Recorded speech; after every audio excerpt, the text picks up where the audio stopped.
Hey everybody, welcome to the D. Louise book series. I'm Christina Kristina. This is where we read books, talk about books, no special effects going on here, nothing special. No theme music.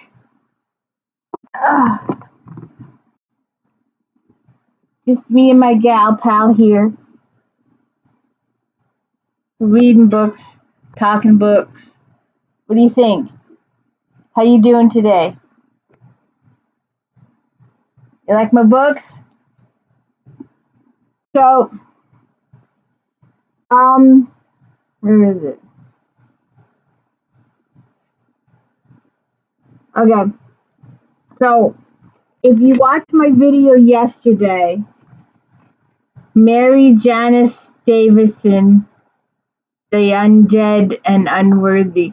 This is my August 2008 magazine, Romantic Times, and we did Flashback Monday, and I wanted to do some more Maryjanice Davidson because there's a full article in here about her. And I did do this first book last year. I haven't done the rest of the series, so I thought I would do the rest of the series. But if you are into vampires, if you can not be too picky about your vampire rules, you can let things, really just not pay attention to the vampire rules at all. If you are into fashion, if you are into shoes and Manolos and Louboutins, you've got to do the audiobooks to these books because it's just the characters just go, the Louboutins, ooh, ooh. You should hear the audio. Ooh, Louboutins. She chooses shoes over this stuff all the time. So, there's this big article in here. Queen Betsy rides again. After the release of Undead and Uneasy. Oh, that's book 6. All right, let's go back here. Undead and Unwed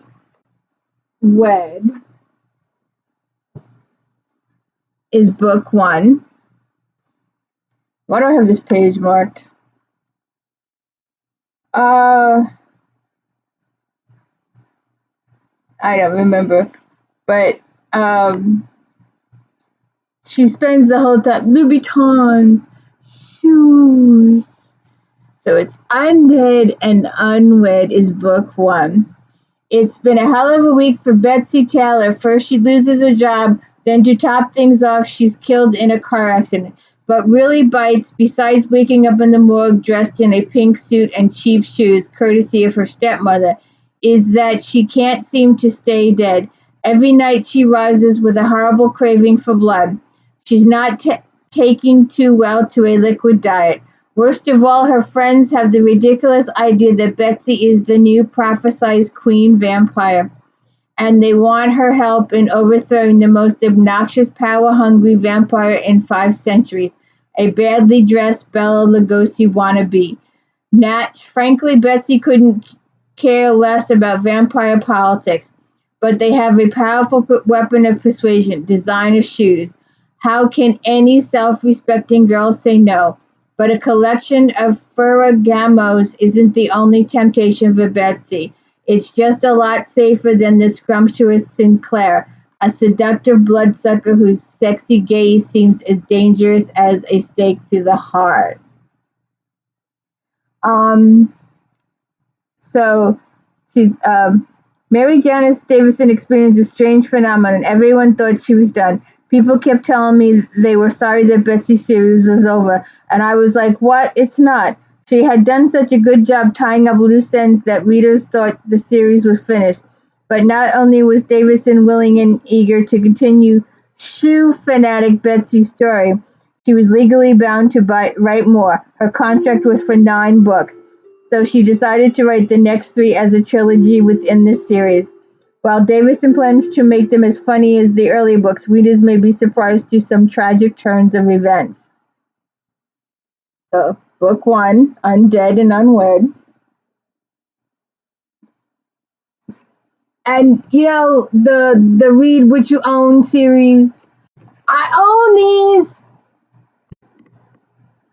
Undead and Unemployed. Nothing can make Betsy Taylor give up her shoe fetish, even dying, and rising as the new queen of vampires. Being royally undead isn't all it's cracked up to be. There are still bills to be paid, and Betsy's determined to live as normally as possible, even if it means getting a job, a feat she accomplishes with panache, landing her dream job selling designer shoes at Macy's. Things couldn't be better except for her new friends who keep pestering her while she's on the clock, as if she has time to socialize when there are deliciously sinful shoes to try on and buy at discount. It seems that vampires are being murdered in St. Paul, and they're all clamoring for Betsy to do something about it. The worst part is she's going to have to enlist the help of the one vamp who makes her blood boil, the oh-so-sexy Sinclair. Oh, the Louboutins. um, Book 3. At least Betsy Taylor's priorities are clear. While most women would love to live as royalty, Betsy has found that being a vampire queen has more problems than perks, except for always being awake for midnight madness sales. And the employees at her nightclub Scratch have been giving her nothing but great grief since she killed their former boss. Some people. But Betsy's life takes an interesting turn at a shower for her wicked stepmother, who lets it slip that Betsy has a long-lost half-sister.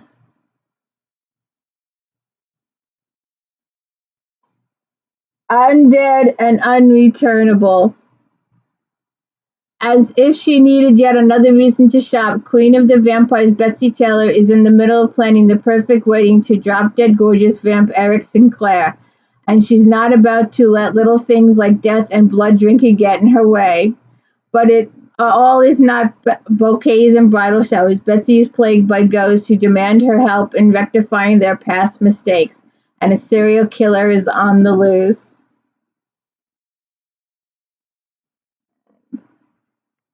Why do I supposed I had on you? Undead and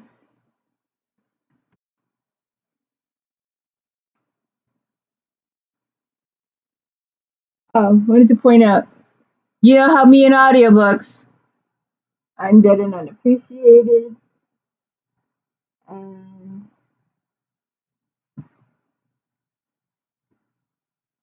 Undead and Unappreciated. Apparently, I have two copies. Um, let's see, 1, 2, 3, 4. So we're looking for Undead.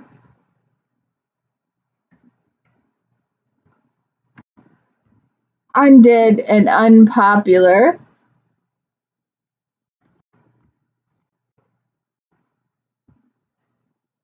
Undead and Unpopular.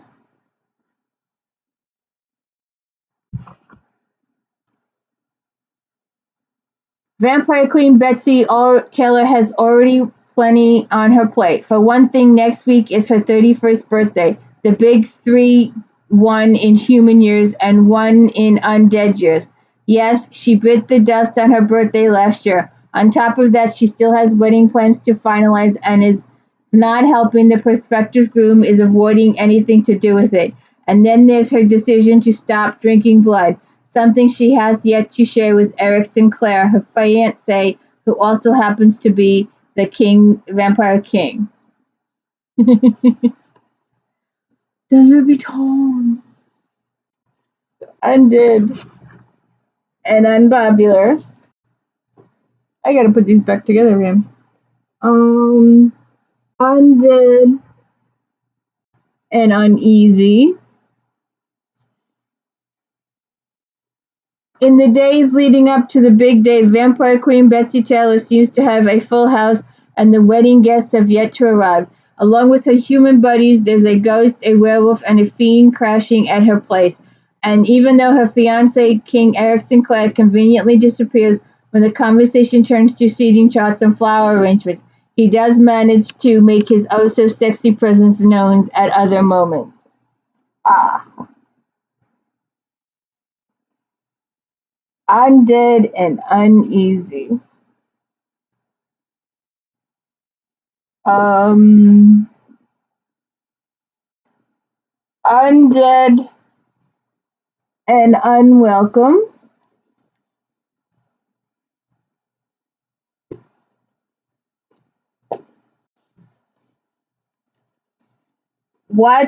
That's what Betsy is facing when she takes her werewolf friend Antonia's body to Cape Cod, where the pack resides at Wyndham Manor. Because Antonia died in her service, Betsy is alive and well and wrecked with guilt.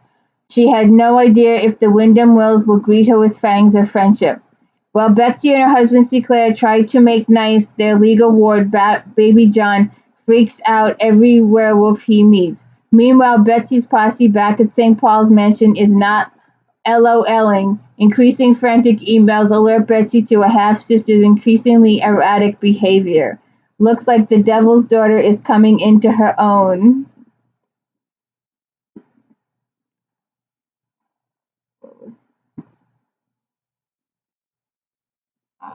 Undead and unfinished.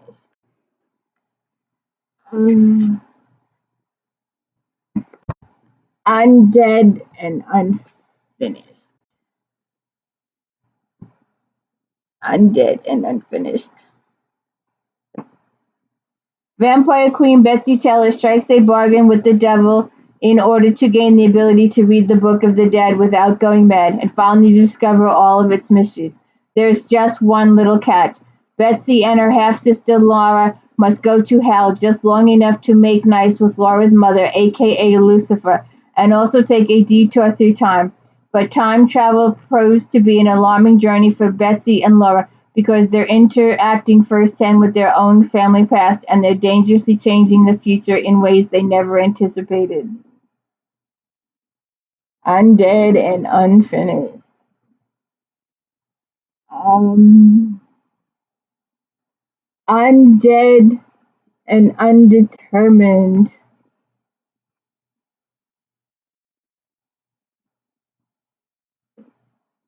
Vampire Queen Betsy Taylor has awoken in Chicago morgue, naked as a corpse. Her last memory is reconciling with her husband Eric Sinclair after a time-traveling field trip to hell, literally, with her sister Laura. Now she's Jane Doe 291, wrapped in plastic with a toe tag. Betsy can't help wonder what in hell happened. For starters, she and Laura didn't time travel alone. What followed them had a wicked agenda to kill Betsy in a time when she was young and vulnerable and end her future reign as queen. Undead and undetermined. Undead and unstable. Undead and unstable. Betsy's heartbroken over her friend Mark's death, but at least his sacrifice should change the future, her future, for the better. But Betsy's next few hundred years will be still far from perfect. After all, her half-sister Laura is the Antichrist and Laura's mother is Satan, which means the family gatherings will always be more than a little awkward. What's really bothering Betsy is that ever since she and Laura returned from visiting her mom in hell, Laura's been acting increasingly peculiar. Maybe it's Laura's new job offer as Satan's replacement down under. Unfortunately, the position comes at a damnable price, her soul. Now a war has begun, one that's going to take sibling rivalry to a whole new level and a dimension where only one sister can survive. Undead and unsure. Oh, wait, we skipped one. Wait a second, let's see. Undead and unstable. Undead and underwater. Maybe I'm missing one. I'm swimming without a net. That was a different series. Okay. Undead and unsure.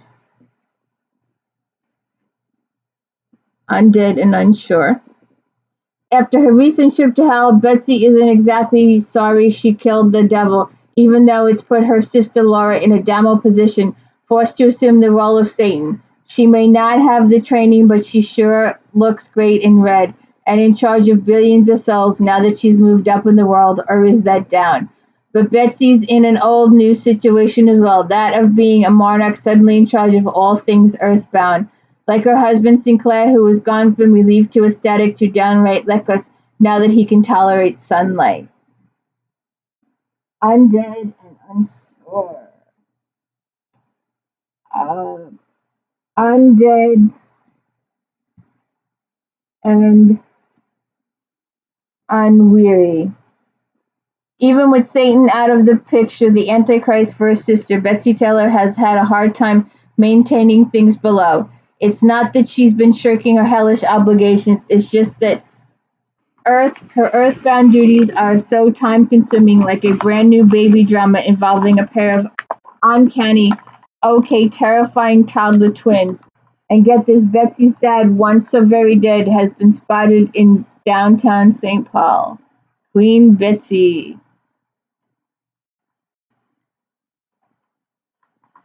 Aw, isn't she cute? Um, Undead and Unforgiven.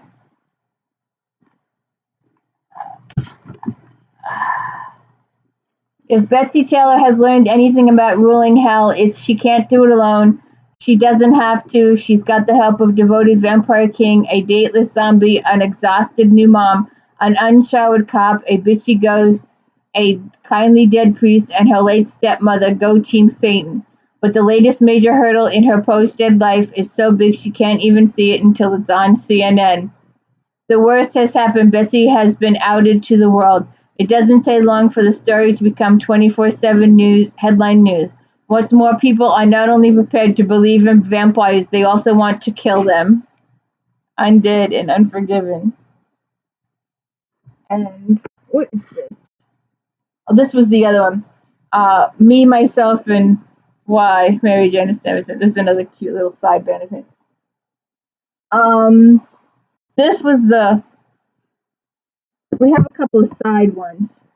Uh, Maryjanice Davidson and Alice Anthony Alongi, Surf of Sorrow, the Jennifer Scales series, and No Rest for Witches,